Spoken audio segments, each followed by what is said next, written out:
প্রিয় দর্শক, আসসালামু আলাইকুম। আশা করি আপনারা সবাই ভালো আছেন। আপনাদের দোয়াতে আমিও ভালো আছি। আবারও বন্যা আপু, মনির এবং আতিয়াকে নিয়ে ভিন্ন পরিবেশে সুন্দর গান শোনার জন্য আপনাদের মাঝে আবারও হাজির হয়েছি। ওস্তাদ, হ্যাঁ নাসির, বন্যা আপু এবার কি গান শোনাবে? বন্যা মানেই ভালো গান, ঠিক আছে। জি, আর বন্যার নামের টাইটেলেই তো আছে, বন্যা হলো বিচ্ছেদ রানী। আচ্ছা ঠিক আছে। আর আমরা সর্বক্ষণ এই বন্যার গানগুলো ভালো ভালো গানই তার মুখ থেকে শুনতে পাই। তো আজও সেই রকম একটা ভালো গান।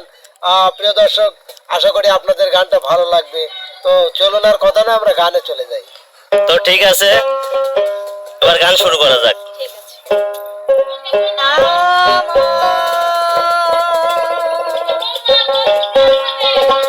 মায়ার একটা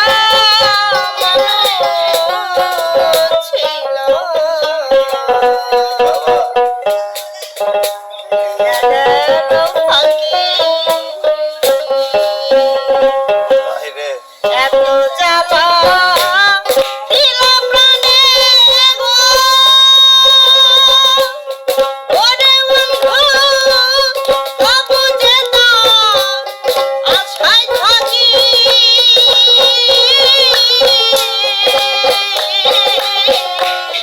মায়ার একটা মানুষ ছিল,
ধন্যবাদ ধন্যবাদ। বন্যা আপুর গান অনেক সুন্দর লাগছে উস্তাদ, কিছু বলেন। বিচ্ছেদ গানে তো বলার কিছু থাকে না, আসলে বিচ্ছেদ গান যতই শুনি ততই ভালো লাগে। আসলেই তাই। তারপর আবার বন্যার কণ্ঠে। তো আশা দর্শক, করবো দর্শকের কাছেও গানটা ভালো লাগবে। যদি ভালো লাগে অবশ্যই লাইক কমেন্ট শেয়ার করে নাসির প্রতিভার পাশে থাকবেন। তুমি কিছু বলবে নাকি? তো উস্তাদ আমি আর কি বলবো, আমি আর বেশি কিছু বলবো না। আসলে বন্যাপুর গান যদি আপনাদের কাছে সব ভালো লেগে থাকে, তাহলে দেশ এবং দেশের বাইরে থেকে যারা আমার ভিডিওটা দেখতেছেন অবশ্যই চ্যানেলটি সাবস্ক্রাইব করবেন, নাসির প্রতিভা ইউটিউব চ্যানেলটির পাশে থাকবেন। ধন্যবাদ সবাইকে। আল্লাহ হাফেজ।